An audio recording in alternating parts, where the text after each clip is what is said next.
Hi there, it's Ray, and in this video we're going to show you how you can share your Google Analytics account securely and safely with those that you're working with. So for starters, we need to go to analytics.google.com/analytics and make sure that we're signed into the right Google account. So you can see mine has a little profile pic here, and I have a menu where I can select which account I want. If you only have one account, then totally disregard that. We need to click on the gear toggle icon. It's just at the bottom left-hand side and it's called admin. Once we're here, we have two options. We can either share access at an account level or we can share access at a property level. What is the difference? The account level is if you have multiple properties attached to it. So if you're an agency that does services for other businesses, you may have other properties living under one account, in which case you want to make sure that you're only sharing the property access management section. But if you just have the one, then it's fine to obviously use account access management. And no matter which one you choose, you will find that the process that I'm about to show you is exactly the same. It's just how much you're actually willing to share. Okay, let's click on account access management. Okay, once you land here, you'll get a glimpse of who has access to your account or your property, depending on which option you chose.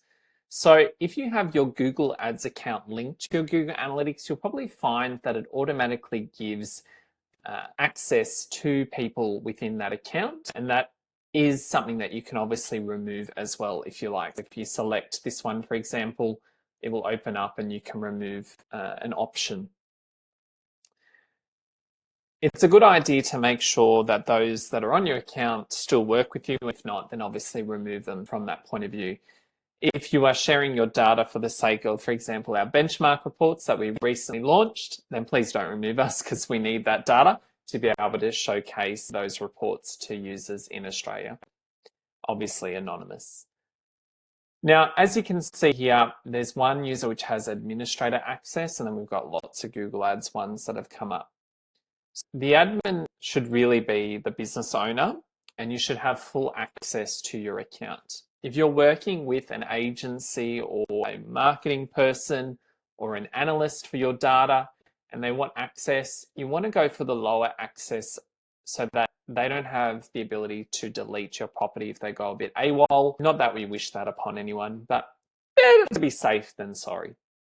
How do we add someone? There's this little plus icon up here, and we can either add users or add user groups. If you've got user groups where essentially multiple users, you can add, but otherwise we're just going to add users.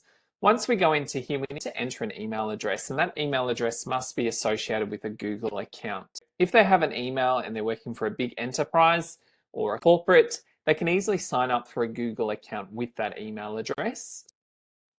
So once you have that email, pop it in, leave the notify button on so they know when they've been added. And then you'll see here there are different role types. So if I'm working with an analyst and they just want to be able to see the data, the safe option is just that they get the viewer section. So they see the report data and some configuration settings. If they're more detailed and they're advanced in their analytics, we might want to also give them the explore section, and that's that drag and drop report builder. If you want them to be able to actually create audiences for you and also edit, for example, what is a key event, such as a conversion, and make those settings possible, then you can actually give them marketer. For those agencies that need full access, I would give them editor access, and that allows them to edit all the settings within the account. They just can't add users, and that's important because they can't delete you, for one. Better be safe than sorry. But they also can't add random people that you don't know of to the accounts. The only person that should have admin access is yourself with your Google account as a business owner, or if you have other business owners. You can then see that there is also an option to hide cost metrics and revenue metrics. So cost metrics only applies if you import data of how much things cost for your account. For example, if I'm on Reddit and I'm using that for advertising and I import those costs in, it's going to bring that information across. The more relevant one is no revenue metrics. If, for example, you're an e-commerce store and you're bringing in how much money you've got in the door, and that's not something you want this person to see, then you can tick this option so that those values don't show, okay?